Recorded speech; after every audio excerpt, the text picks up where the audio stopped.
follow it to a T, or they do it so well that it just feels like a brand new story in a brand new world.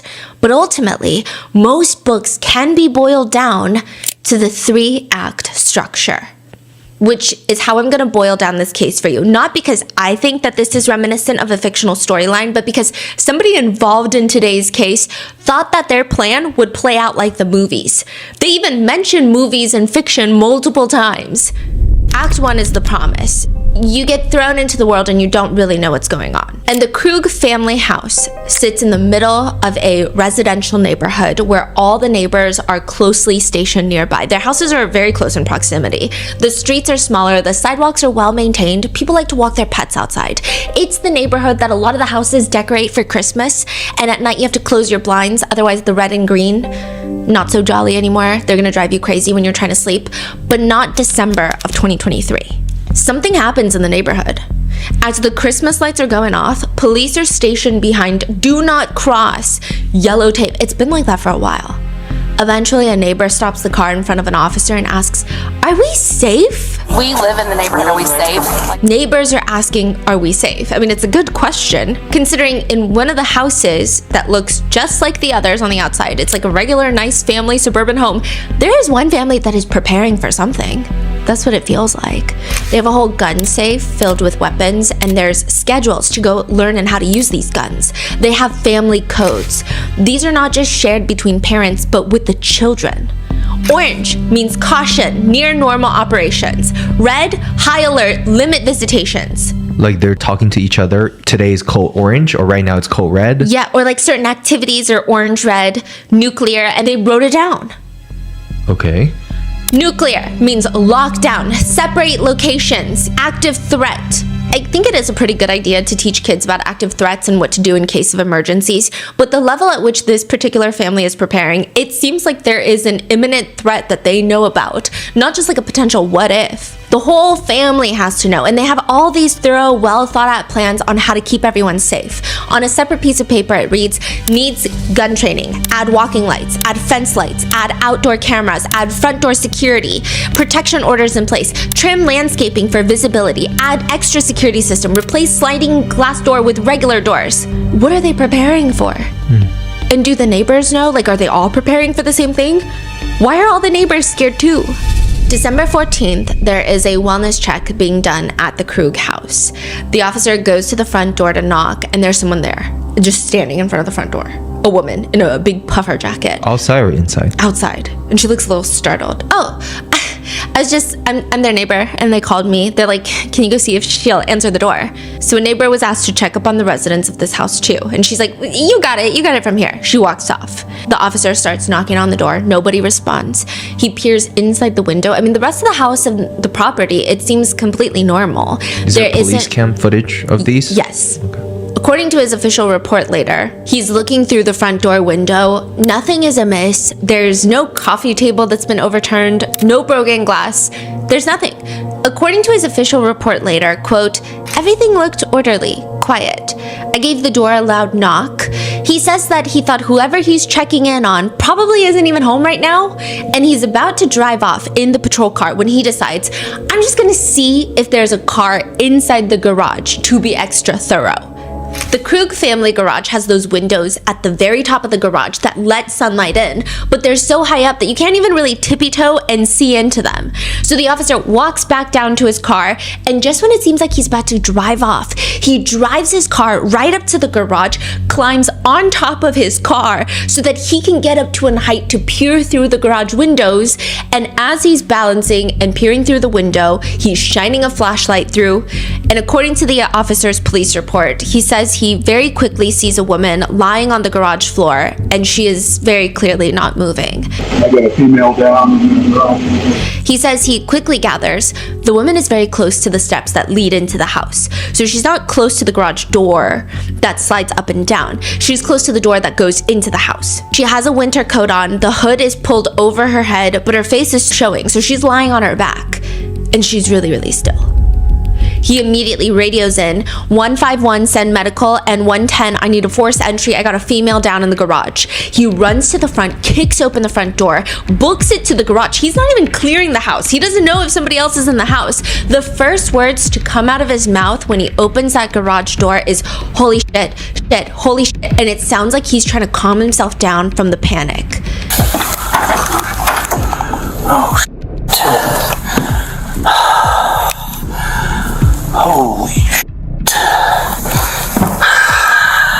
According to the report, I noted a significant amount of blood, which appeared to be fresh, noted by the bright red color.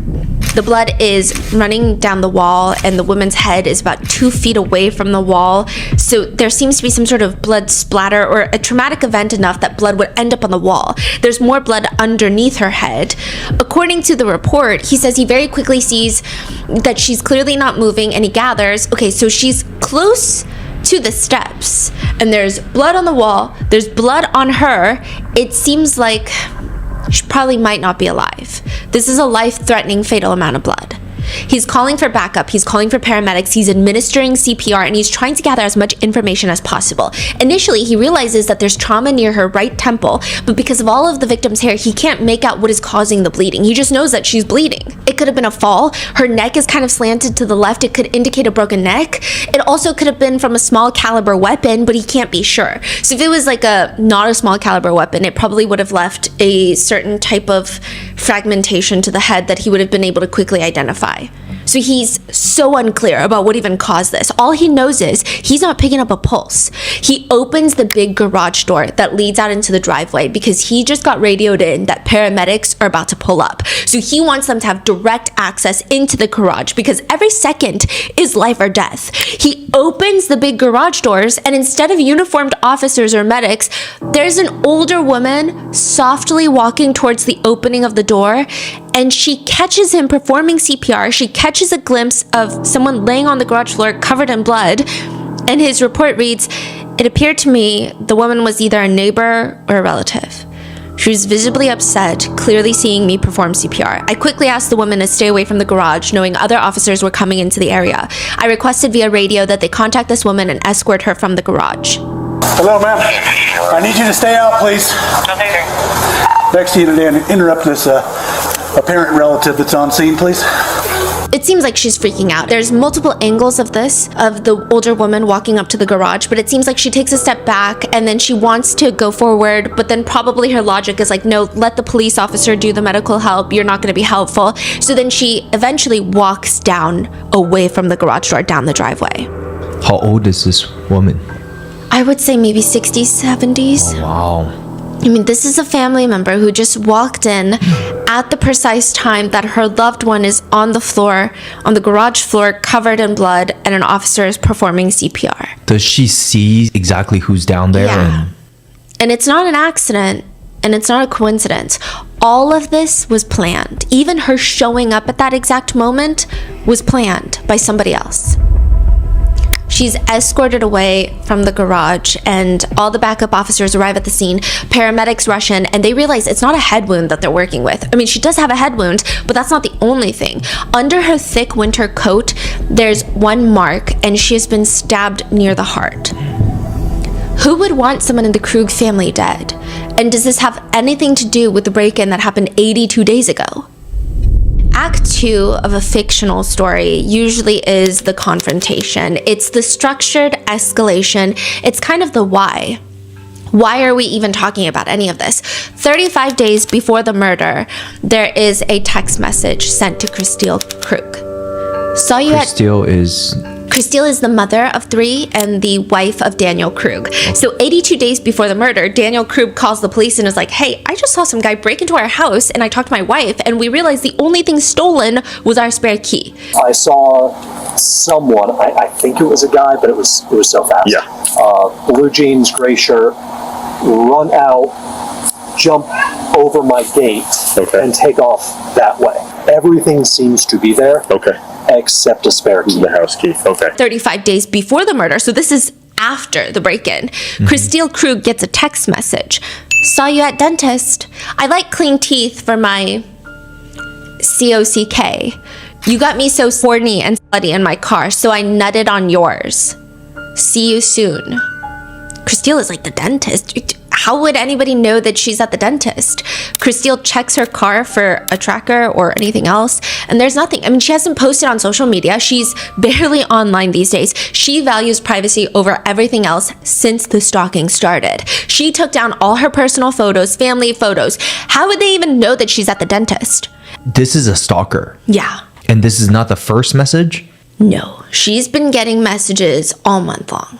He said he nutted on hers? Yes, on her car. On her but car. This is the first time the stalker is like, I saw you at the dentist at this time. And she knows there's no way. It's not even just a message of like, you know, the stalker was saying all things like, I'm going to kidnap you. You should leave your husband for me. But now it's very specific. I saw you at the dentist. Was she? Yeah. And the dentist plaza has like a ton of other businesses in the same plaza. So if someone even just tracked her phone, it would be unclear which business or establishment she's visiting. How would they know specifically she went to the dentist that day unless they're tracking her car or they're watching her in person? Then another message. He doesn't deserve you. You know it. He doesn't satisfy you. That's why you keep all your fuckboys on the side. You're a dirty slut and I know how to satisfy you. Admit that no one satisfied you since me. I see you flirting with waiters, almost begging for sex, licking your lips, and you got your boobs out. Don't know how many fucking boys you kept, but I'll save you. I know he's keeping us apart. You don't belong in that big house. You belong with me. I'll get rid of him and then we can be together. So easy. The stalker sends another message. They have random security. They let me park and walk right into his building. Been there for weeks. Give me the signal and he won't come home. Every married bitch I ever banged wanted to get rid of their husbands. I'll do it for us. Help me get rid of him and then we can be together just like you want. I'm planning a big birthday party for you. Just you, me, and 20 friends. I know you're a dirty slut and I'll treat you right. You can be slutty with me and I'll take you. You don't want the fake married life. You want to be dirty and I will save you. So these are all sent like separate times? Yeah. Halloween is probably the scariest message to date. It's a picture of Christelle's husband, Daniel, while he's leaving work. This your husband? Drives like slow old lady. Can't believe you want to suck his dick, but not mine. He needs to drive safe. Don't want to clear rubber hose in his tailpipe, does he? What exactly is the photo like? It's of Daniel getting out of his car going into the work. How far? Is it very close by? Really close. It's like if someone were to park nose in and then I were to drive right by and take a picture out my window. It's not from 5 parking spaces away. It's like if you're at a Trader Joe's and you're driving by one of the parked cars and you just stick your hand towards the passenger seat and take a photo. What was like the first message though that she received? Are you going to go over that? Yeah. Okay. Now, whoever the stalker is, they're now following the entire family. But how? It's like they have eyes and ears everywhere. How do you follow an entire 5-person family? 4 days later, a picture of a man's private parts come in with the question, what do you think? It's only escalating. And this all started October 2nd, 2023. So the break-in happens earlier than this, but the first message, the very first message comes in October 2nd, 2023. Christelle gets this. It's, hi, Christelle. It's Anthony. Hope it's okay I looked you up. I go to Boulder, Colorado, every few weeks, and I thought we could hook up. Christelle doesn't respond, mainly because it's like a really odd message from an old friend of hers. It's her old high school boyfriend. Christelle is now married. She has 3 kids. One of them, I think, is in high school now. Like 20 years ago. Yeah, who's thinking about their high school boyfriend from decades ago? It's not like they have the same circle of friends either. He knows she married a guy named Krug and they have 3 kids. Why would she even meet up with him? They haven't even spoken in so long. But the next day, another message. Are you there? You should say yes when I offer a pity fuck. Whatever. Saw your pictures, you got fat, but your loser husband won't fuck your fat. Just, you should kill yourself. That just second day? Yeah. But it's not just text messages. Emails are coming in. Your license plate expired. Gotta fix that. She checks. Her license plate is expired. You and your husband down to Eiffel Tower? Then the dentist messages, and Christelle starts feeling rightfully paranoid. But there's also nothing that indicates that somebody is following her. I mean, she's been tracking what cars have been on the street outside her house, all normal cars that always pass by, nothing abnormal.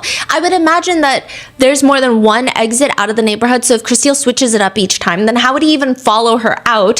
Christelle calls an officer to the house to check out her car. There's nothing, there's no tracker, there's nothing. But they can't even do anything, even though every day there's a new message. If it's not from the stalker, it's from somebody else.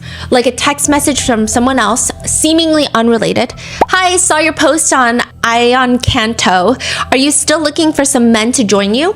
So I guess it's like a group text. Yeah. Christelle responds, can you tell me which ad this was for? About you wanting a train? I believe someone may have taken out an ad with my number. Could you share the link or the title of the ad, please? No response. Wow. The entire Krug family has this heightened sense of anxiety about all of this. I mean, the pictures, the stalking, the threats, it's just starting to become overwhelming. They try to track down the number sending the messages. It only leads them to other dead ends, and the stalker keeps switching numbers. Sometimes the messages would have thinly laced threats of kidnapping Christelle, killing Daniel. This seemingly very normal suburban family, the Krugs, they start changing their entire lifestyles. They have lockdown protocols in the house. They're installing cameras outside around the house. Christelle is getting a concealed carry license. She's learning how to shoot guns. Daniel, the husband, he's freaking out. Daniel's kind of a geeky guy. He's the type at work where if he has his work credentials on a tag that he clips onto a backpack, he will do these elaborate swirls in front of like the key readers, the key card readers, to hit his backpack on it rather than get like a retractable lanyard of some sort. And this is not like me trying to give you an analogy of his personality. I literally saw him do this. So it's like, that's what he does. That's the type of kind of geeky energy that he has. What does he do? He works for the Department of Public Health for accounting. He's an accountant? Yeah, for the government. During an interview with the police, because Christelle and Daniel have talked to the police frequently about this stalker. And what does she do? She is a bioengineer, but I believe that she is a full-time mom at this point. She was focused on engineering. Everyone that has spoken about Christelle says she was just like whip smart. So smart. Yeah. And like even the way that, because we FOIA had requested this case, the way that she was able to log each of the stalker's messages, I mean, she was methodical about it. She did not play games. She would have these ways of calming herself down. Even when she talks to Detective Martinez, which is the officer that's helping her with catching the stalker, she even tells him, like, she has folders. She's presenting all the evidence to him. And she's telling him, I know the whole point is to freak me out. So I'm trying to keep that in mind. So she's like logging all of these. So the police saying there's nothing they could do about this? The police have put out warrants for these cell phone companies to get extra data. But these cell phone companies, they're very sensitive about giving out any sort of information until it's too late. Is it like a known caller or is it a fake number? Yeah, it's like text now numbers where you can generate like a Google number. Right. And then if you give a warrant to Google, they're going to stall until maybe somebody's dead. Then you can get an expedited warrant to catch a killer. But at that point, it's kind of too late. Yeah. During an interview with the police, Daniel is just saying like, I went to the grocery store briefly on Tuesday, and someone behind me dropped a can, and I panicked. So what am I doing? I'm panicking, and I'm doing a job of protecting my wife. It just seems like this whole family is falling apart because of this stalker. Christelle, on the other hand, she's not putting up with this. She's ready to go to war for her safety, as she should. She gets the meeting with Martinez. Martinez even says she came into the interview room and just kind of took over and just told me everything. Like, this is what's happening. She's bringing out papers, files, documents. She got a full-blown report from the PI. The first message saying this is from Anthony, right? Yeah. That's the first person of interest. And yes. And she got a PI to track all of his addresses, all of his associated phone numbers, but they keep moving from different parts of the state. She's handing this all to the police, all of this. And she's like, this is my ex-boyfriend from high school. This is his name. I think this is his current address. Officer Martinez opted not to go talk to Anthony because his problem was there's not enough to arrest him. So if they go and talk to him without arresting him, that could set him off. Okay. What So else? they need to gather more information. They need to wait for these phone companies to come in with the data to have enough evidence to arrest him. So Officer Martinez is like, I mean, I could go talk to him, but if I don't have that evidence, I can't arrest him. So we don't know what he's going to do after we stop talking to him. Because that they only have a message saying that's his name, but there's not evidence linking it Yes. to his number. Yeah. So they have a message saying, hi, it's Anthony, and then all these crazy messages. And then a PI who separately finds Anthony's home address. Right. There's no evidence to say that that is Anthony. Anyone could send a message and say, hey, it's Stephanie Sue, but like you have no evidence that it's Stephanie Sue, right? So he's like, I could go talk to him, but if it is Anthony, that could set him off. Right. Like he could go crazy after that. And I don't know if that's a good risk. Do I agree with that kind of sentiment? I don't know, but that's how the laws are. So I would say blame the laws more than Officer Martinez. I don't know, maybe I'm too personally invested. There's a lot of body cam footage, and there's a lot of footage of people, family members rightfully initially being upset with Officer Martinez, but later all of Christiel's family have come out, and it seems like Officer Martinez took it very hard. So we'll get into it, but because the way the laws are set up, it's not like Martinez doesn't want to go and talk to him. It's not like he's being lazy. It's more so, I can't even arrest the guy. And I keep trying to remind myself, this is intending to be terrorizing. This is intending to scare me. So like, I'm like, okay, take a deep breath, take it back. Yeah. Christiel tells her family members, it's either going to be me or him that's dead. And I'm going to do everything in my power to make sure it's not me. If this were a fictional story, which it's not, and again, the only reason we're comparing it to one is because there's somebody in this case that thinks that this is going to play out just like the movies, is going to be this theatrical, beautiful, cinematic ending, and it's not. But Act 3 is the resolution. It's typically where everything collides together, the clues start clicking into place, the story's central question is answered, usually who did it and why. At the Krug house, backup officers, paramedics have all arrived, but it is too late for Christiel Krug. She's dead. She's been killed. Someone stabbed her in the heart in her own garage. One by one, all the family members are arriving to the house. Christiel's mother was the one that saw when the garage first opened. That was her own mom outside? Yeah, that was Christiel's mother, and she is now being comforted on the street by the neighbor in the puffer coat. Nobody knows if Christiel is dead yet. The officers don't want to tell the family members until everybody's gathered. Christiel's dad, Lars, arrives. Christiel's brother, Lars Jr., arrives. Her sister-in-law, Kate, arrives. The last person that they need to wait for is Christiel's husband, Daniel. Thankfully, all the kids are in school. The police don't want to tell anyone until they're all gathered.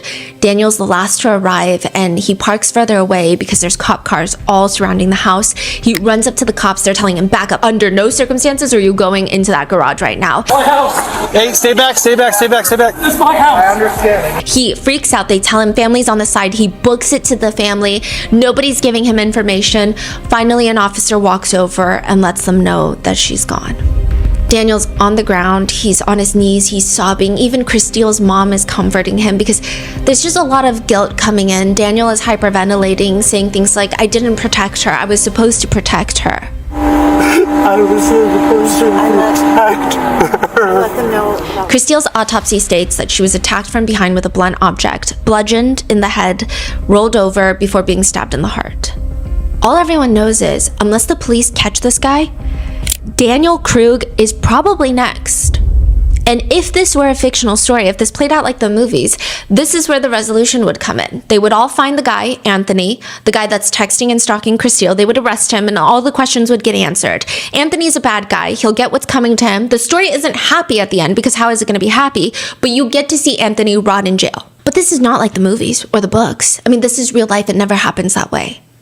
Through the body cam footage of the officers at the Krug's house, there's this one part where all the officers are pulled to the side, away from the family members, away from the neighbors, and one of the officers tells the others, yeah, I don't know the backstory. Husband said there was a dude who's been stalking her and threatened to kidnap her. Where's this and dude Martinez from? was involved, and Martinez just said, hey, this is a big old... something? I don't know, dude. I don't know the history on that part. Martinez does, though, and he said he's coming in. So, like I told him, you can see if Butler needs photos with this big old house. Other than that, we're just kind of securing the scene and waiting for detectives, you know? They all point to the blue piece of tape. So over the Google Nest camera on the front door, there's a blue piece of tape covering the camera. It's like a Ring camera, right? Yeah, and they just covered someone came and covered it with blue tape. And the cop is like, did you do that? The guy's like, no. So they're like, that's interesting. It's really interesting. The officer that first arrived at the scene, obviously adrenaline was rushing once he saw a woman down in the garage, but he said that when he kicked the front door, he didn't feel a lot of resistance. He doesn't think that it was dead bolted. Like maybe there was a lock, like the bottom lock, but it wasn't dead bolted. Maybe just the handle was locked. But the most interesting conversation the police have, away from the ears of family members and neighbors, is that this is still an active investigation. We're going to treat every single person here as a potential suspect. That night at the police station, Daniel, Christiel's husband, is about to leave after answering questions, along with the rest of Christiel's family. So they're all coming in for interviews. And he turns, and before he leaves the police station, he stops in the police lobby, and he's talking to one of the officers, and he says, He took my children's mother for Christmas. They're never gonna get over that. I don't care if you capture them. I don't care if you kill them. Find out. Don't just assume it's me. Keep looking. what do you... Don't just assume it's me. Yeah, what do you mean, assume it's me? Daniel is Christiel's husband. Daniel says so himself. I've seen the movies. It's always the husband, isn't it? But you need to find him. Inside the Krug house near one of the action plans, in case the stalking escalates, there's a tiny little post-it sticking to a bookshelf, and it reads, "Whoever fights monsters should see to it that in the process he does not become a monster. If you stare long enough into the abyss will gaze back into you." Nietzsche. Handwritten? Handwritten. What does any of this mean? Informing the adults of the Krug family of Christiel's murder is one thing. To inform her 3 kids is a totally different situation. And this happens to be one of the... Okay, like I could... Sometimes words are very bland. I feel like the words heartbreaking, gut-wrenching, horrendous, heinous, they're all pretty empty at this point. I think it's just so shitty. I believe it's the eldest daughter. She's in high school, and she already knows that something is wrong before police and family members come to pull her out of school. She's in the guidance counselor's office when the first officer shows up, and she's explaining like she saw a lot happen through her phone because this family has been stalked. They likely all have access to the phone cameras, and she's like in high school, so definitely she does, and they're probably all alert watching for any suspicious activity, and she's crying, and she says, My phone notified me of my house cameras going off. There was police at my house. There was police at the house and an ambulance, and there was a stretcher. I couldn't bring myself to see who was on the stretcher, so I called mom and dad. My dad picked up, and he's crying, and he like wouldn't tell me what's going on. He told me to shut off my phone, and my aunt is coming here to pick me up. So the officer is trying to gather intel because the officer knows everything that's happened too. What has been going on at home? So this dude has been threatening my mom, stalking her, taking photos of my dad, saying that he's gonna kill him. Do we know who this person is? One of her exes, I don't know his name. Like an ex-boyfriend? Yeah. And they broke up a while ago. They ended it as friends, so this has all come as like a really big shock to my mom. But she mentions to the police officer, he's been contacting her from different numbers, sending pictures of my dad, saying that he's gonna kill him. He hasn't mentioned anything about me and my siblings yet, which is good. He posted something to a website trying to recruit guys to help him with whatever plan he's going, and he's been contacting my mom through all of this. And so my mom has contacted the police, and she has like a whole bunch of people on this case, but the thing is, he's making it sound like she's helping him and she's not. So we're really afraid that the police are gonna turn on us. So she's been trying to protect herself, so she has a gun, and she's in the process of getting her concealed carry license so that she can protect herself and us. And then yeah, when I saw the camera, I assumed that she would have to use that gun. She tells the officers that my parents don't have the best relationship. It's not violent whatsoever. They just haven't been getting along. They won't get a divorce. They say it's for the children, it's best for us, but at least I know their marriage isn't doing the best. Like, it's never bad enough for her to pair up with this guy. So she's explaining the stalker is making it seem like Christiel and the stalker are gonna kill Daniel so that they can run off together. And this little girl, like the daughter, is like, that's not, like, I'm telling you, like, my mom would never do that, please. Right. So she is kind of thinking that the mom was self-defensing her, like, yeah, and maybe killed the stalker. Whoa. Throughout this, she's breaking down, and because in the FOIA request, it's all blurred, thankfully, but you actually see the moment when the kids are told. I'm not going to include it. It's But I think it's important to know it's like a very heavy moment because all of this the importance of that comes full circle later. There's almost this speculation, from the daughter at least, that the stalker was trying to kill the dad and make it seem like the mom was part of it, trying to frame the mom. Whoever's out there stalking Christelle, it is not their first time. It's not their first time creating multiple identities and creating multiple phone numbers and changing their locations just so they could stalk a woman. And there is a lot of potentials to debate here. The messages show that the stalker would have an idea of what their end result was going to be and then completely change their mind and then think about something else. At first, they want to kidnap Christelle and likely hold her captive. There are messages of kidnapping her and then the stalker believing that Christelle would finally be happy with him. Or if that's too hard, they could just kill Christelle. Maybe that's the better plan.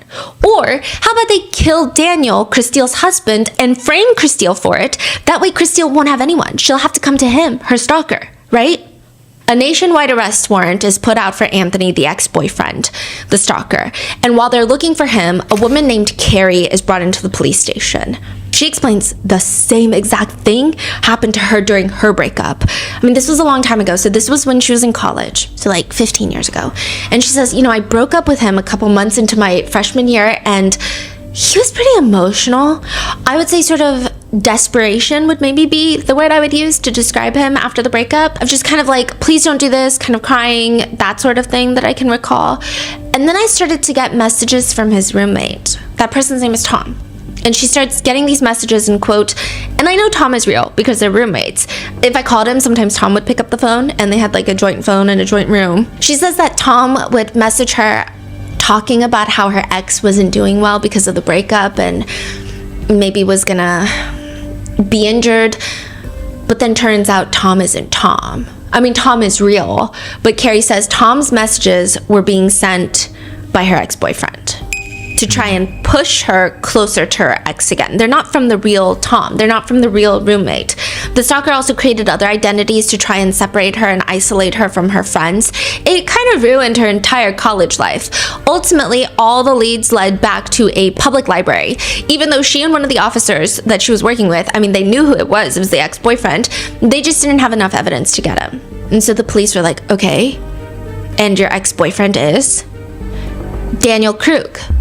Damn.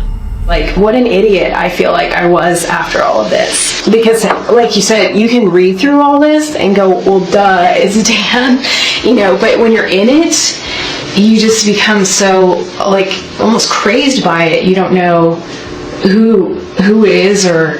So this lady, Carrie, right? She showed up by herself, or was she... Police brought her in Daniel's sealed records. There was an incident between her and him in college. And the police are like, what are the odds that Christelle was being stalked and Daniel has an ex-girlfriend from college that was stalked by Daniel? Oh, she was stalked. Yeah. She wasn't just... No. She got these threatening messages, weird messages from all sorts of people that were not the people they claimed to be. From decades ago. That's... Yeah. Wow. Now, the police, did they suspect him from the get-go, or was it... Well, how did they even go down that path? They suspected him the minute that he came into the police station. Because it's like the movies.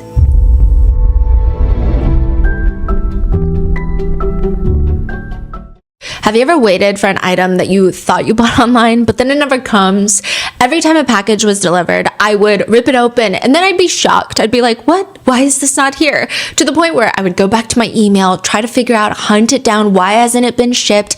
Turns out I never bought it in the first place. I just had it in my cart and I had been thinking about it so much that I tricked my brain into thinking that I bought it, which made me think, I wonder how many customers this is happening to and how many businesses this is happening to, which is why I will forever be obsessed and not stop talking about Shopify. For a limited time, we had a collection of Grandpa Mango's art for sale online, and Shopify was like the secret formula to launching our small business. The purple shop button is the secret ingredient. It's just one tap at checkout. You don't have to dig through your purse and your wallet for your card. You don't have to re-enter your addresses. It's the kind of thing that once you have it, you cannot imagine going back. Shopify's Shop Pay is trusted by millions of merchants across the globe, and it's the single biggest reason Shopify has the best converting checkout experience on earth. Shop Pay removes the friction that kills sales at the finish line. See less carts go abandoned and more sales with Shopify and their Shop Pay button. Sign up for your $1 per month trial today at shopify.com/rotten. Go to shopify.com/rotten. That's shopify.com/rotten.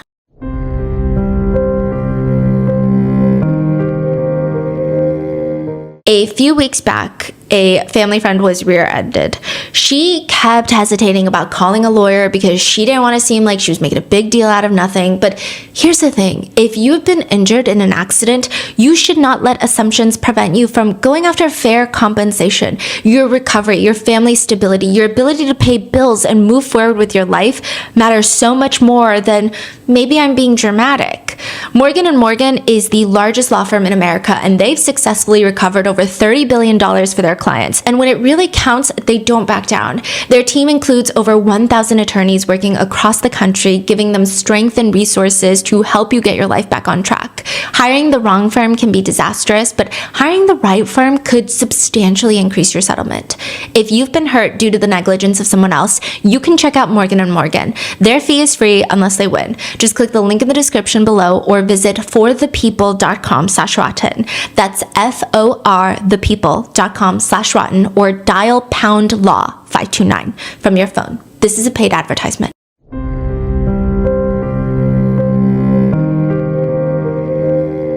A lot of people will tell you that the smartest murder is the one that you have never heard of yet, because that's the whole point. It goes undetected. But a lot of people have been calling this case the smartest, most calculated murder in recent history. The months of planning, creating fake identities, using fake phone numbers, IP addresses, buying multiple gift cards, and it all falls apart with the acting. It's like a B-grade movie. It's like the type of dialogue that you really only read in a book. Daniel Krug thinks that the police are onto him. He thinks that they're just trying to look at him as the suspect. I mean, yeah, they're still trying to find Anthony, the ex-boyfriend, but they've also just spent hours interviewing Daniel after Christile's body was found. Hours. All the other family members were let out early. Why is Daniel the only one staying behind? They're asking him in-depth questions that can only point to them being suspicious of him, and when they finally let him go at the end of the night, Daniel's about to leave the police station, and he turns to the officers and he says, I want to decide who did this. Because I know it. You don't believe that? Fine. Just don't stop looking elsewhere. Focus on me. Okay? I'm f***ing did this. Are you married? With kids? Divorced? Right behind you. I don't care if you capture him. I just want the f***er to pay. He took my children's mother for Christmas. They're never gonna get over that. And with that, he walks out of the police station. It's like straight out of a James Patterson novel. Nobody talks like that in person. Nobody whispers like that in person. It's very odd. I also think that we as people recently have given too much grace to the phrase everyone responds to grief differently. It's true. I think it's very true. But some things, if they are sending your radars off, if your gut is saying, okay, this is so bizarre. It's not even just like, oh, I probably wouldn't behave like that if I were grieving. But like, wow, I'm so shocked and thrown off by this. I don't think that we should all just chalk it up to, well, everyone responds to grief differently. The police have a theory now. The way that Daniel has been talking, the things that family members have told them, they believe that Christile wanted to divorce Daniel, and Daniel decides he's going to pretend to be a stalker to drive his wife straight back into his arms. This will be the catalyst that brings them closer together. This is what they need to reconnect. These are theories from the families? The police. Oh, the police. Gathering Okay. from all the interviews that they had with family members. December 5th, 2023, Christile gets an email. Hey, gorgeous, I can't visit you anymore. No more Colorado time. My girlfriend doesn't want us talking without her. She says you're gonna let cops get after me after you off him, but she doesn't know you like I do. We got a new place with lots of room on the East Coast. She said you can move in with us. We like 3 ways. Trash your husband and come. You know how to get me when he's dead. I mean, it's kind of a nonsensical email, but ultimately, it kind of seems like the stalker is gonna lay off. He's saying, like, I'm moving to the East Coast. I don't have time to go to Colorado. I mean, this is what Christelle thought. But 9 days later, Christelle is dead. And that's what the police can't wrap their heads around. If Daniel is the stalker, let's say hypothetically he is, why would he send this message saying, hey, I'm not gonna come to Colorado anymore? And then why would he kill her at the end? Because they thought maybe Daniel's sending these messages to get his wife closer to him. So if Daniel's the stalker, why would he say, like, hey, I'm the stalker, I'm gonna lay off? Because that would indicate the relationship is going well then. Maybe Daniel's like, oh, she's already so close to me now, I don't need to keep stalking her. We've, like, fixed our problems. In the FOIA request, we got a ton of videos where Daniel is sitting in front of a white cinder block wall, and he's got a phone up to his ear, and he's staring at the screen with his parents on there. Have you ever gotten, like, jailhouse calls with the families? Calls, like sometimes audios. You'll get random audios, but really they don't like to give these out. How many hours of that did you get? I think overall we had hundreds of videos because there were a lot of officers at the scene of the crime and every single thing was body cammed. I mean, there's a lot of body cam video that ultimately we would sit through and then it would be like a 1-minute conversation at the end between an officer and a neighbor, and the officer is just like, drive around. This is taped off, drive around. I think it was like 100 jail call videos. Dang, okay. It was a lot. And a lot of them is like just yapping. A lot of them is weird. And Daniel is sitting in jail. He's about to go on trial for murdering his wife. And he's telling his family, I didn't do this. The stalker is still out there. And they put the wrong guy in jail because they think it's like the movies and it's always the husband. And it's not me. And my kids are not safe. He's ranting. He's worried about his kids. He's adamant that someone else killed Christelle. And just like how her stalker wanted to set her up for his potential murder, he believes that the stalker set him up for her murder, and nobody's listening to him. So now Christelle is gone. He's sitting in jail for something he says he didn't do, but nobody's listening, and his 3 kids are out there, and he's pleading with his elderly parents, I need them safe. I don't know where or who did this, where he is or who he is. I need my children out of Colorado.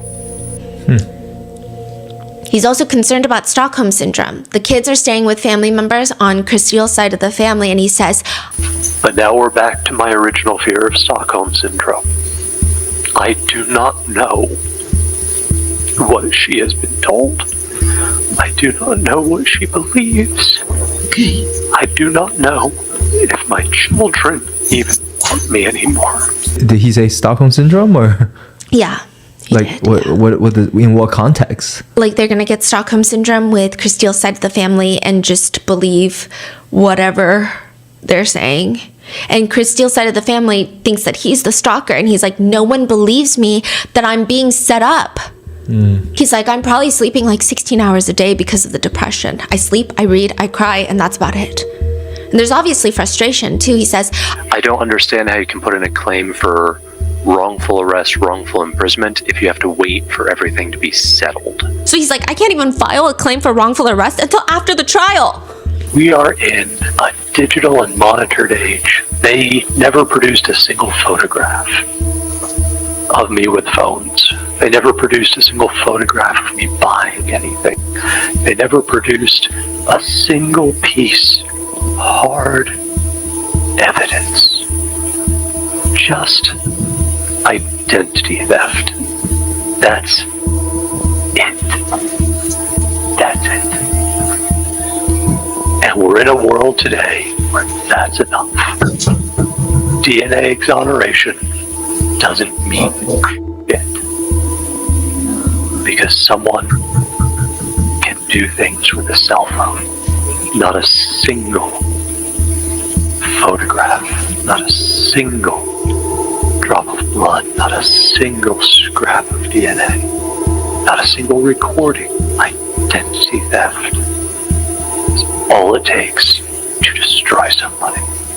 So he's claiming someone stole his identity Yeah. to do this. Daniel's parents are completely supporting him and they agree with him, but they're also concerned about him sitting in jail. He says about the food that he eats a lot of ramen because, quote, if you ever find yourself watching TV and you see a cat food commercial, we look at those commercials here with a sense of longing. The collective decision here is that food commercials should be banned in jails and prisons because even horrible food, I would never eat Taco Bell, ever. It's disgusting. And yet I see ads for it and I'm like, that looks really good. It's clear the pressure is getting to Daniel, though. On the phone with his parents, Daniel gets emotionally charged because he's in jail and he doesn't know where his collection of valuable coins and medals are.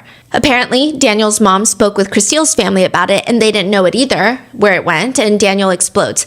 So that tells me that they are going through the house, and they're not supposed to. They were supposed to give a written list. No. You call, you text, whatever. They are not to have unrestricted access to whatever the fuck they want. And just no. But what that tells me is they're sifting through everything, and they're looking for whatever is of value, because fuck you, Dan, because they don't want me in that life. And that's not fair. Okay, honey. Okay. They don't get to treat me like this. No, That's all I do. That's all I do. I'm the one who has to accommodate everything. They want to sell the house? Fine. I have to sell the house. They don't want to let me speak to my kids? Fine. I'm not allowed to speak to my kids. I get fucking nothing. I'm so sorry. I didn't want to hurt It's not your fault. It's not your fault. It's not your fault.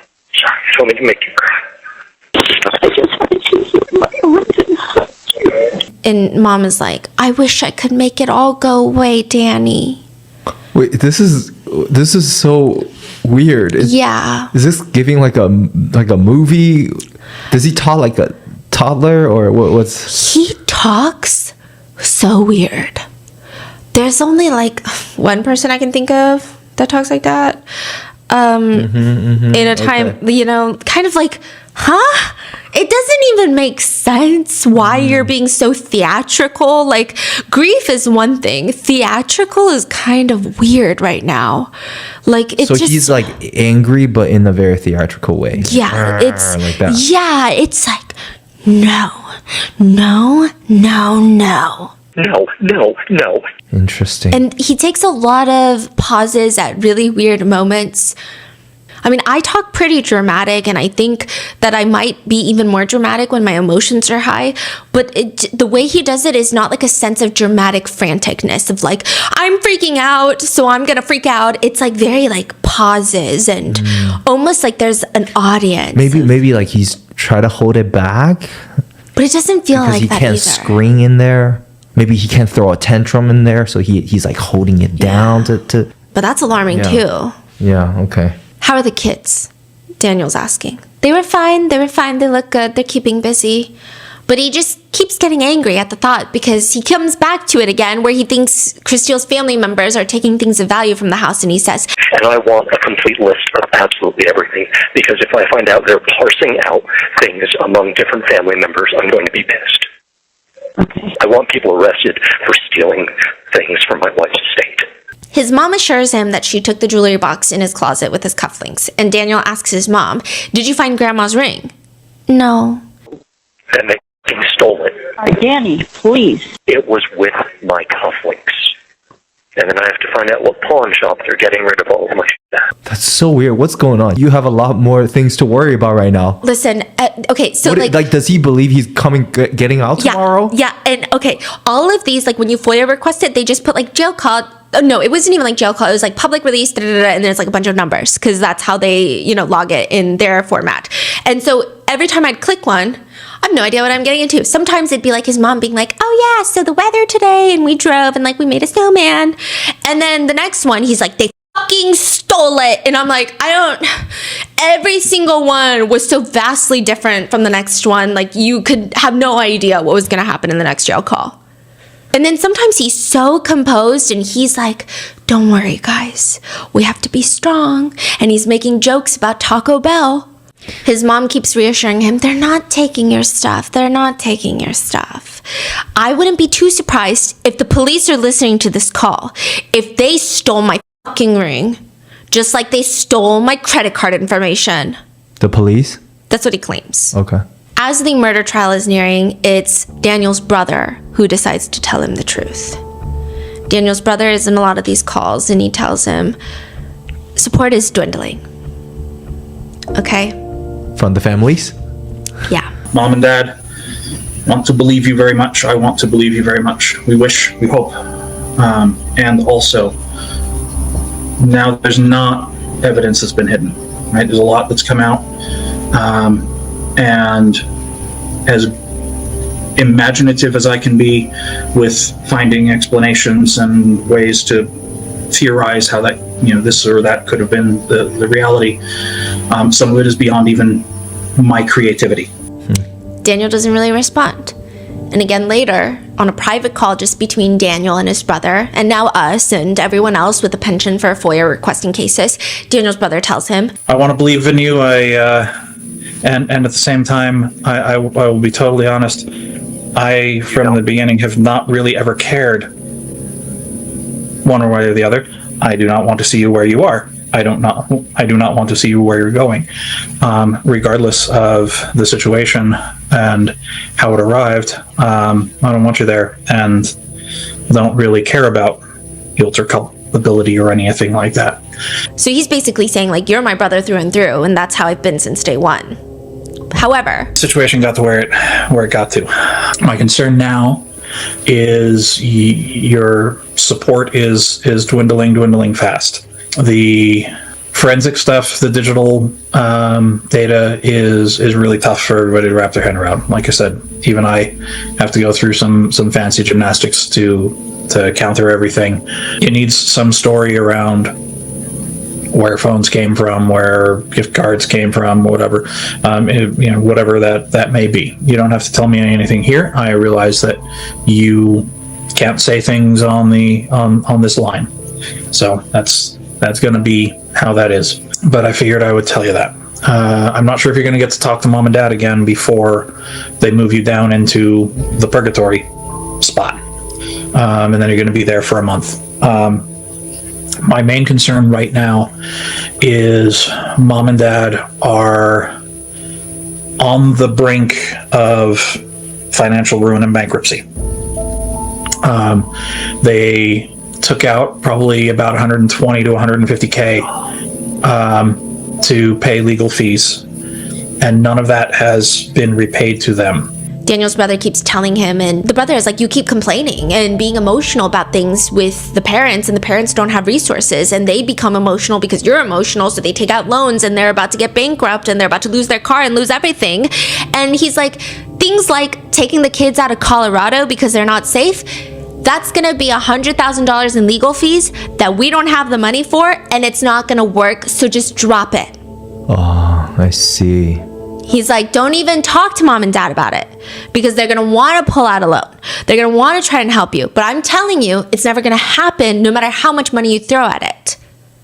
There's also another moment in this very jail call, which I didn't want to interpret, but the brother, he says like, see, and I don't know if I'm dense and I'm dumb or something, but he says something along the lines of like, at some point, we're going to have a conversation where you just tell me yes or no.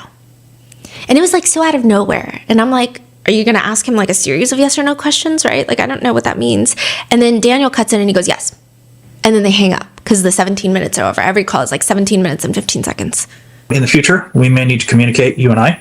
I want you to look at me for a second, real close, and say, yes. Yes. No. Yes. And no. At some point in the future, we may need to interpret that thing as that. What do you think? I think he's asking if you did it? Yeah. So that yes sounds like he's telling him yes, or he sounds like, okay, yes, I agree to that. Yes, we can do that phone call later. Or yeah. So it's like, can be interpreted in both ways. Mm-hmm. But he's still sort of supporting him, or he's just kind of... From the energy that I get from the brother, is he's supporting his brother, but I think it's more so out of support for his parents. I don't think that makes it any better. Mm-hmm. And what's the parents... You think the parents is in denial? Yeah. The mom is totally in denial. Like, my son could never? Yeah. Wow. Yeah. But I also think that there are times in the phone calls where I'm like, like these are just, like, I can see why he has these anger issues. Yeah. Because the way she's like, oh, I didn't mean to upset you. It's like, who cares about upsetting him? His whole life is about to go down like the shitter. Are you, like, we can talk as adults. Mm-hmm. Yeah. That makes sense. I mean, you're too old. You got to get your emotions in check. Like, we can't all tiptoe and be worried about upsetting a grown man who's in jail about to go on trial for murdering his wife. Yeah. There's just a lot of red flags in Daniel's story, but even just the way he talks about Christy Lynn the stalker, it's like straight out of a movie. Before his arrest, when he's being interviewed by officers, and these are all the things that are setting off the officers, they reference the stalker as the stalker. They're like, okay, so when did the stalking start? When did the stalker come into play? But Daniel, in the midst of his wife's murder investigation, he keeps correcting the officers. We call him Kickman. And he's always whispering. You call him what? The stalker. We call him Kickman. Okay, why do you guys call him Kickman? Because Christy was gonna kick his ass. Yeah. Kickman. That's what we call the stalker. What? It's a lot. The police just want to know what happened. They're gathering intel, and some of it is just not adding up, and his behavior is really weird. I would imagine any spouse in their right mind in the interrogation room or the interview room would be like, okay, let me break it down. This is the day that it started. This is what we have gathered. If you let me go into the house, or I can tell you we have logs of the stalking, like, we just need to find this killer, instead of like, we call him Kickman. But the most interesting thing is, Daniel says that he first found out about the stalking in November. And this is when the police were like, wait, what? Hold on. Because Detective Martinez knows that the stalking started October 2nd. Yeah. Why would you not know for an entire month? The officer asks, why do you think the month gap before she told you? I'm sure she has mentioned to you that she and I are going through a rough patch, kind of on the rocks. So probably didn't seem that pressing until it was. So he's explaining that Christelle didn't tell him about the stalking until a picture of him was sent to her. So now she's like, okay, well, your life is kind of on the line and like maybe your safety's at risk. So let me explain what's been going on for the past month. There were mentions, obviously, that Daniel and Christelle were not in the best part of their relationship, which a lot of parents raising 3 kids would say they've probably seen better days. But to not know that your wife is being stalked for an entire month, you have to be probably on not even speaking terms in order for this to happen. Even if she didn't think it was that serious for a month, she would have brought it up as like oh my God, something so weird happened today. How bad exactly was their relationship? Right. Christelle's parents are brought in hours after her murder to give formal interviews. They were all really close. Christelle and her dad would fix classic cars together, so they had this hobby that even as they grew up, she was always just in his garage. They have this like retro diner set up in one corner of his garage, and it just looks like a dream auto shop. She would sit down while they would take a break, and he explains that she did mention that she was being stalked by the ex-boyfriend from high school. And both Christelle's parents, they remember Anthony back from when they were dating. And they say he was always very friendly, very courteous, always had good manners. I mean, yeah, like it was in high school. Okay, people who knew them say their breakup was very high school. It wasn't even petty. They both worked at JCPenney. The whole breakup was because Christelle was very much into academia. Like, she had a strong vision for her outlook in life. Like, she wanted to pursue engineering in college. She wanted to go that route. Meanwhile, Anthony didn't really know if he even wanted to go to college. He was still figuring things out. So the way that Anthony even spoke about Christelle after they broke up, people said that Anthony spoke about her like she was his great first love. Naturally, he did reach out a few times over Facebook asking how she is. Nothing weird, but maybe he's upset that she never made any sort of advancement towards him, never wanted to see him, or maybe something big happened in his life and now he's turning on Christelle. But how can somebody go from being this kind-hearted, genuine person to a stalker? Or like maybe Christelle's parents didn't really know him. Christelle's mom is a bit more open with the detectives. She's distraught, she's holding it together, and she's telling the investigators everything they need. Her life was hell these last months and last year. Her husband and her were not on good terms. He was in complete denial.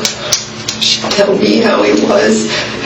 Did she ever give you insight on what kind of led her to feel like her marriage was over, or? Dan is explosive, but I've never seen him,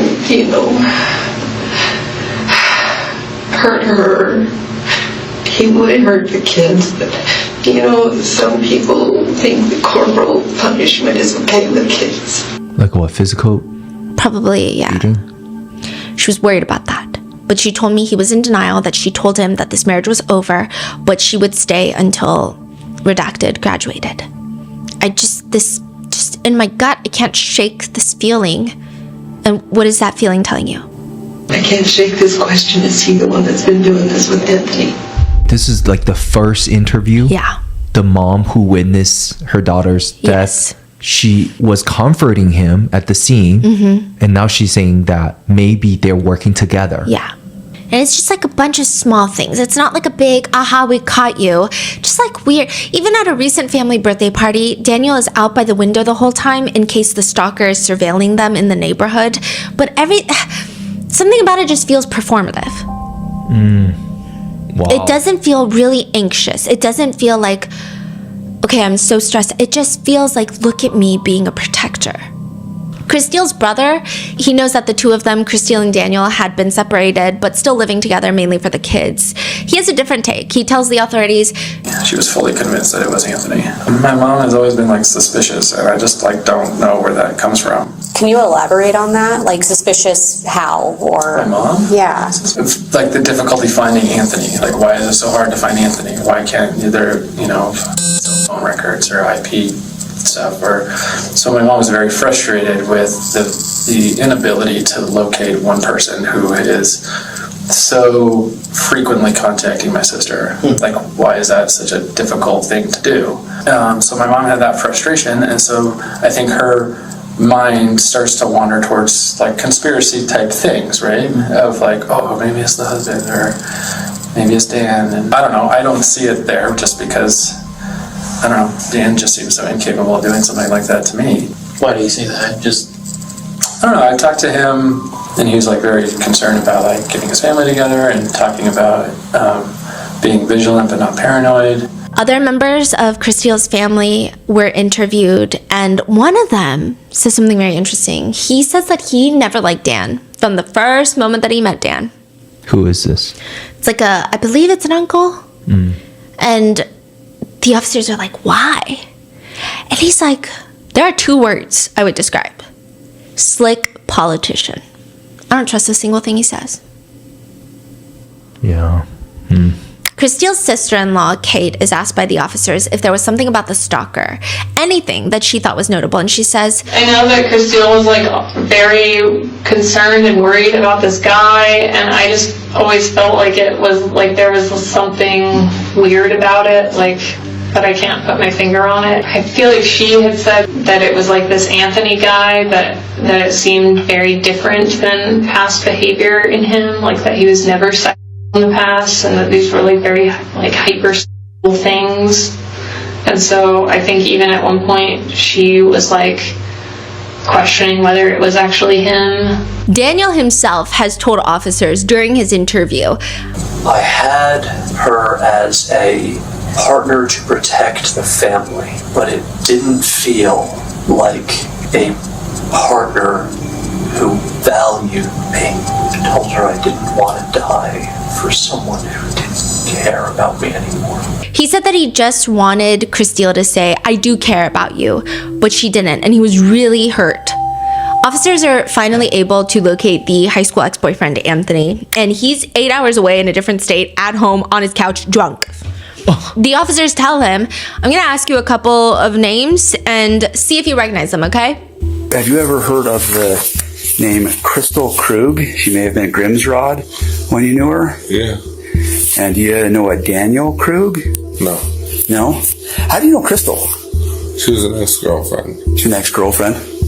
How long's the ex? How long ago? 1999. Oh, so like a long while ago. She was my very first girlfriend ever. Oh, okay. Yeah. When was the last time you talked to Crystal? Has it been a minute? It's been a minute, yeah. Since you moved from Durango? Yeah. Yeah. So that would have been, back in 2014? Yeah. Have you had any contact with anybody in that area since? Anybody, or have they contacted you at any time? No. It's pretty clear that Anthony is at least appearing drunk and confused. He probably is drunk and confused, but what cannot be faked or confused is the fact that Anthony has an airtight alibi. That morning he had gone to Kohl's and bought a sweatshirt, and he's seen buying the sweatshirt and he has a receipt for it, and he's wearing that sweatshirt right now. And there's no way that he could have driven to kill Christelle, then driven back in time to buy the sweatshirt. There's also no way that he was on any sort of flight or Amtrak train, nothing, which means unless he knows how to teleport, Anthony could not have killed Christelle Krug, just as police suspected. Which leads to Daniel being in the back of a police car, handcuffed, and an officer asking him, quote, "Hey Dan, do you want me to tell your kids that you killed their mother, or do you want somebody else to?" Okay. All right. Good luck. That's really crazy to say. I mean, I guess they're arresting him for murder, right? Yeah, I think, okay, I don't particularly think that the cops were doing like a spectacular job. I think that they were doing their job, what the taxpayers pay money for. But I will say they seem very fed up with Daniel. I think it's all of his acting and all of his like, I was supposed to protect her. I see. Yeah. The hours leading up to Daniel's arrest are also very interesting. There's a few key moments that investigators are very suspicious about, aside from the physical and forensic evidence that they get later on. But the first one is, when Daniel is first called into the police station, he's in the interrogation room and Detective Martinez comes in, because Detective Martinez is the one that has been helping Christelle with the stalker, aka Daniel. And Daniel is like hunched over on this blue couch and he's like, I didn't protect her. It's not your fault. I was supposed to protect her. And Detective Martinez said that he was looking at Daniel and he realized he's sobbing, he's whispering, he's doing all these things, and not a single tear. So he starts questioning Daniel, not even going after him, but just asking him normal questions one would expect. And Daniel constantly keeps his pitch at a whisper. It's always like, everything hurts. I don't feel anything. I have two different voices going through my head right now. I have my brother Matthew. Yeah, I've mentioned him. He's the sheriff's lieutenant. And I have his voice saying, talk to the police. And typical cop fashion, he married a prosecutor. So I have Lynn's voice in my head going, get a fucking lawyer. That is crazy. His brother is a cop? Not the one that he's on the phone with, I believe. That's a different brother. Oh. So his brother's a cop, his sister-in-law is a prosecutor, and I mean, the fact that he mentions this very early on in the interrogation is definitely a very soft way of saying, I might lawyer up whenever I want, so I would tread carefully, is the vibe that he gives. Or maybe he's trying to say, hey, I'm also, my brother is a cop too. Yeah. Hello. Yeah. And so he just has all these like weird moments. He also tries to hint that Christelle would be out of the house for a really long time. So he's like trying to make it seem like Christelle was suspicious. And I just want to say, and I say this every single time, if an investigator ever asks you, what do you think happened in this crime? Who do you think did it? I just want you to know that investigator thinks you did it. And Daniel is asked and he responds, so in my brain, the story that I have is someone came to the door. Maybe she went outside to get a package, and they must have come in. She's a fighter. She is strong. She would have fought. And again, it's like the movies. It's like, that's not the question right now. Like, you're trying to figure out who killed your wife. Why are you saying things like, she's a fighter? She would have fought. At one point, when the police are leading him out, he's like, I just need to know what to tell my kids. Did she fight? Because she's a fighter. Again, it's just bizarre. Who do you think killed her? I think it's Kickman. I think it's Anthony. What if I told you that we had already spoken with Anthony and there's no way that he was in town today? That I have nothing.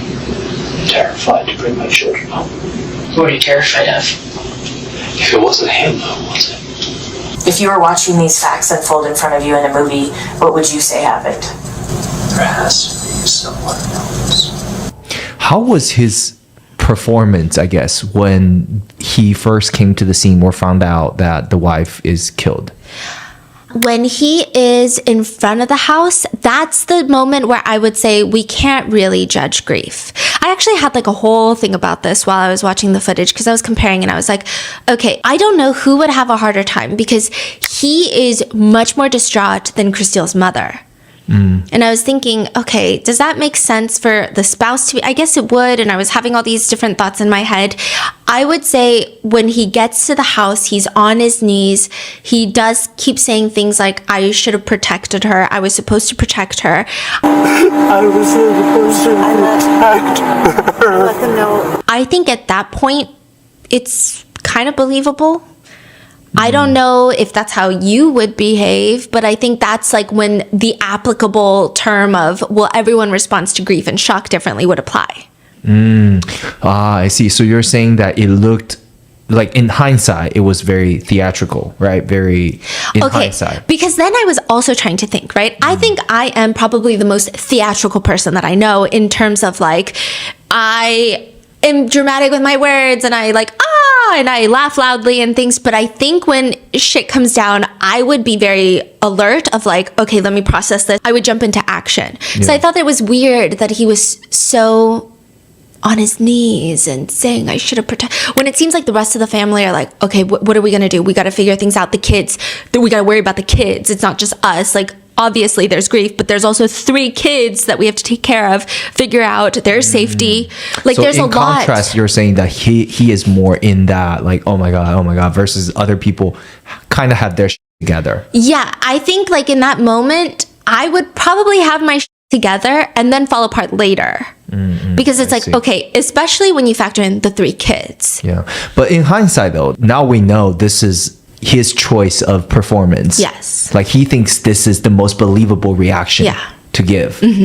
But it looked very off when he arrived at the station. Just instantly became really off. Yeah, I think, okay, now in hindsight, obviously everything is clear in hindsight. I also think like the constant, I was supposed to protect her, I didn't protect her is really weird at the scene when he gets to the house. Because it's not about his kids, it's not about safety, and it's also not about like, we got to find the who did this. Like there is no action. It's like very him-centric. It's like, I'm the protector and I failed. I'm the biggest victim. Ooh, the guilt. Yeah. It's almost like he wants people to be like, you did everything you could. Yeah. Okay, so there is a blonde woman next to him who's comforting him more than Christelle's mother. And she is the victim advocate that was called to the scene. Her name is Heather. She's interviewed later. And she says, at that moment, it was fine. It's actually when she gets in the car with him, driving him to the police station for the interview, she thought it was weird. Really? What happened? Yeah, she said that he was like slumped over in the passenger seat, like in a fetal position. Again, kind of weird.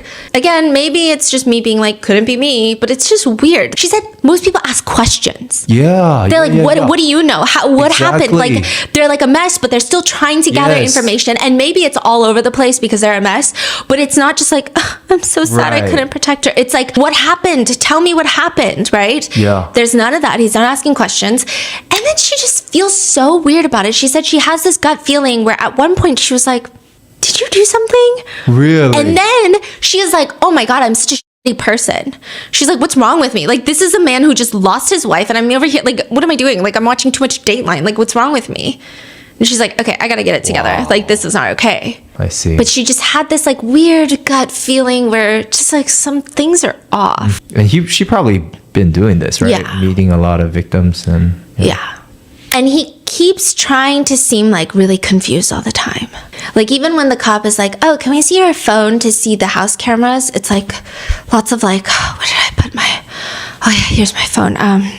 Okay, let me try to unlock it. Like it's just like this really performative, trying to seem harmless. Also, I thought it was weird that at the crime scene, he never asks about the kids. I'm not a parent, but I think my first reaction, like, God forbid anything happened, if there are children involved in anything, I'd be like, where are they? Are they fine? Like, who's gonna get them? Like, we gotta figure out something. But he's the dad, and he's not even like, are the kids okay? Like, where are the kids? Are they safe? How do we know they're safe? Yeah. He doesn't appear emotional during the interview. He just looks slumped over as time progresses. And the officers are like, help me make sense of this. I don't know, I'm not the one who does this. I get the narrative you're putting together, but it alleges that I would do this to my children. There's, like I said, footage of him telling his children what happened. So all 3 of them are brought into the police station. They're pulled out of school. And he is asked, do you want to tell your kids or do you want us to tell your kids? And he's like, I got to tell my kids. So he sits down with them. He tells them, and they are like incredibly, there's not exactly a word that I would use to describe it. I think distraught would be a very simple word, but I just don't really know. I mean, one of them seems like she's in high school. The other 2 seem pretty young. And what did he say? He just say that you're... Again, very theatrical. Like, she's gone. She's not coming back. And there are like some speculations I saw in some comments of some of these videos circulating where some people think that maybe the eldest, because the whole thing is blurred, but you can still kind of see bodies. Maybe the eldest had an inkling because they seem the most standoffish from the dad, but he's just like comforting them, and it's just... And they're just like, what, scream crying? Yeah. And how is he comforting them? Just patting them? Yeah. Wow. I love all of you. Like, I wouldn't even want to bring this up or even talk about it, but I think the whole point is the fact that he would do that to his own kids. It's like less about, oh, look at the kid's reaction. It's more so like, look, hear the things that he's saying to his kids after he did it. That's so sick. Now, you think about that. He chose to give that information to the kids. Yeah. If he really cared, obviously he wouldn't commit a crime, but then also he probably would not have the guts to even see that. Yeah. But he doesn't. And the police are saying, like, I think ultimately you thought this would bring you closer to your kids in your mind, because now you're all the kids have. The officer tells Daniel exactly what they think happened.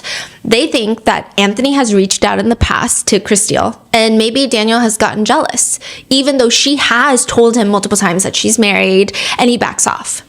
And this was, you know, back in 2016 was probably the last time that he reached out. He did ask if she wanted to have intimate relations. So maybe you had a question about infidelity, whether it's with Anthony or anybody else. Because why would Anthony randomly ask about having intimate relations if they hadn't had intimate relations? Like, they're trying to be on Daniel's side. And so, you know, you might create an account to see if Christelle's actually interested in Anthony. So you ask, you push, she doesn't respond. And then you're just trying to confirm your suspicions of infidelity. You don't get the response and the openness that you once did. And you think that, well, maybe if I keep doing this, she's going to come closer to me because she's so scared and she has nobody else. So you amp it up a little bit. And then you even send a photo of yourself in the account that you created. Daniel is asked again, like, if you were watching these unfold, what would you say happened if this were a movie? There has to be some unknown. I'm analytical at work, and I read and write fiction at home. I don't do crime drama. I don't know what any of this. He writes fiction? He's a writer? Mm-hmm. Huh.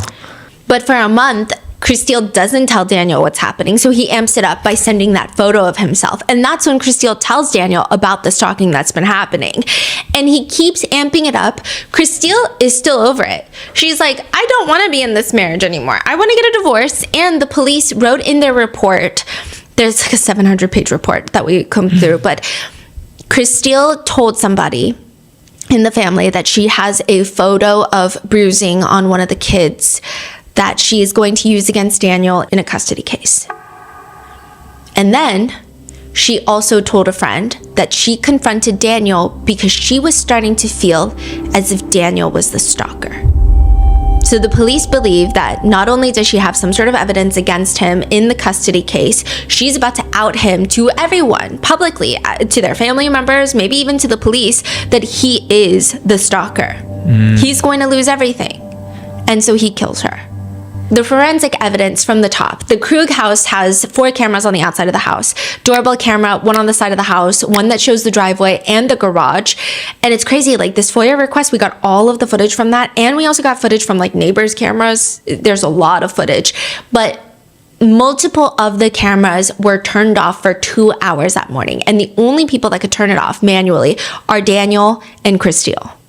It's only turned back on when Daniel goes to work and he is later than normal, his work time. And he also seems really casual walking through his office, which is unsettling after he just murdered his wife. He then comes back to the house in extreme distress. But when he calls that welfare check, he calls the police. He calls Christelle's mom. He calls the neighbor. He's the one that called? Yeah, and he's also the one that called Christelle's mom to go check up on Christelle. For what reason? Maybe it's the ultimate revenge because it seems like he has this venomous hatred towards Christelle's family. Right. But what made him decide to call a wellness call, like just out of nowhere in the morning? Yeah, so he said that he hasn't been able to get in contact with his wife, and it's weird because they had a stalker. So if they could just go check. He's at work right now. He left work earlier this morning. She was dropping off the kids. He called the neighbor, the mom, and the police. Mm-hmm. And he's like, it's probably nothing, but like just in case. Can I get either someone in the house to check in with Martinez, or maybe both? Maybe a wellness check at the house? Yeah, we can go check the house. She texted me like, I don't know, 3-ish hours ago. All right, and then you said this was is this like a case for somebody threatening you guys? Yes. Okay. Martinez knows all of this. We have both been targeted by a stalker. Okay. Threats have been made against my life. Okay. And threatening to like kidnap her, which is why I'm nervous that she's not answering me. If you hear from her before then or something changes, just give us a call back, okay? I can't focus here at the office. I'm going to be wrapping up as fast as possible and heading home. Okay. It takes me 45 minutes. Okay. So all right. Sounds good. I'm a ways out. Okay. We'll let them know and we'll have an officer call you, okay? Okay. Thank you. I don't know. For someone who's planning doing this for so long, there's also very dumb. Yeah. Like everything he does is like... There were also messages from Christelle's phone that morning that she was killed. One of them was to Daniel that was sent after she was killed. Right, which, how is that possible? He's out of the house. He gets a text message when he's at work from Christelle. Those are all scheduled. There was one scheduled to be sent out to Detective Martinez, one to her dad. All of them pre-scheduled. You can schedule text messages on Christelle's phone, and someone had scheduled those messages. Who would it be if not Daniel? Because that needs to point to these messages were sent once he was out of the house. Mm-hmm. If the police didn't realize that these text messages were scheduled, they could have believed that Daniel was out of the house and Christelle was still alive inside the house. Then you factor in some really dumb stuff. The day before Christelle's murder, he's Googling how long, at least he spelled how correctly, but how long can you be unconscious without brain damage? How hard a hit for head trauma to go unconscious? How hard would you have to hit someone in the head to make them unconscious? Do people really go unconscious when hit in the head? What happens when you're hit in the head? The picture of Daniel getting out of his car at work that the stalker took of him, data forensics were able to uncover that it was on selfie timer mode. I guess the metadata can show if it was like taken with the front camera, the back camera, it was like selfie mode, front camera on a timer. Yeah, that was my question. So he put a little... Yeah. He bought a burner phone, but he buys it not with a credit card, but with a gift card. That gift card is registered to himself. When he first starts messaging Christelle, because she doesn't respond to that first message of like, hey, it's Anthony, right? He didn't know if the message was going through, so he decides to text himself from the burner phone and just the word test. He responds back, yeah. All the messages being sent, the emails being created, the emails being sent, they're all being sent from the IP address at Daniel's workplace, the Department of Public Health in Colorado. When authorities confront Daniel about it, he just says it doesn't make any sense. The Wi-Fi, we have public access and everybody knows the passwords. The Gmail account that you guys initially received with the photo of you in it, and the phone number, those originated through their IP addresses at your office. It doesn't make any sense. Well, he took the photo of me at my office. Right. But nobody believes him. Yeah. The trial takes place, and if you had any questions about how evil this guy is, even during the trial, the impact statements, this is when Chris Steele's family they're going to come up and tell the judge about how this has impacted their lives so that the judge can be more thorough with sentencing. Daniel is telling his parents on the phone that during sentencing, they should be able to give impact statements. So Daniel's family are allowed to give like character statements. They're not allowed to like give impact statements in that sense. Right. Because the people impacted by the crime are supposed to give impact statements. Under the terms of the law, you are family members of the victim. You lost a daughter-in-law. My brothers lost a sister-in-law. You should all be allowed to speak if you choose. Why does he want them to talk? Probably to say nice things about him too. And also, it's just like such a slap in the face to Chris Steele's family. They lost a daughter and a sister. What do you mean you lost a daughter-in-law? You lost a sister-in-law. You should be able to talk. Yeah. And what's the parents' reaction to that? Oh, he continues though. Joe said you might be allowed to speak on my behalf. Whether it's my behalf or Chris Steele's, I don't care. The point is, you deserve to be recognized as the victim's family. That has been denied to me since the day she died. The mom looks hesitant and she says, do you want her family to even hear us? Yes. You lost Chris Steele, just like I did. The loss isn't theirs alone. So yes, I would like you to speak. If you're willing and able. This is after he's found guilty. Yeah. I just think everyone involved just fucking hates Daniel. Even the police officers. And again, this is not like me commending police officers. I think that they're doing their job. I think that's their job, right? There's nothing to praise there. But there are moments in the body cam.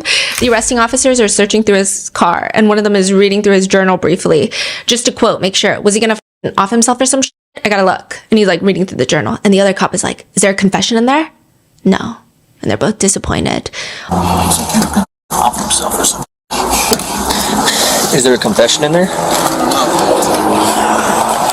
Also, before the arrest, it's like kind of comical in the only sense because we hate Daniel, but nothing else. And like, I guess the only thing that's like, okay, some relief is one of the cops is like, once he does the stop, because they're going to arrest Daniel in his car. They're like, once he does the stop, we're going to flip the bitch. So yeah, once he does a stop, we're going to flip a bitch. Yeah, I got it. So they're like getting pumped to arrest Daniel. I don't know if they're just like... They pulled him over like at a stop sign? No, so he was going to his daughter's recital and they bombarded him in the parking lot when he was by himself, thankfully not with the kids. So they got him. It's like every tone of all the police officers working this case, they just hate the guy. Yeah. Yeah, they're just so ready to... The jurors deliberated for a day and a half. They concluded that Daniel would be found guilty of murder in the first degree, stalking and extreme emotional distress, stalking with credible threat, and criminal impersonation. He will be sentenced to life in prison without the possibility of parole. The whole time during the conviction and the sentencing, Anthony was there. The guy that he tried to frame. Wow. Detective Martinez states that this case has haunted me since it occurred, and the outcome of the case has haunted me for the past 2 years. Chris Steele's parents have given some grace, stating that it's not really Detective Martinez's fault. They think, inevitably, I think he was going to kill her. When someone sets their mind to do something like that, and that's what the plan was, I don't think that would have stopped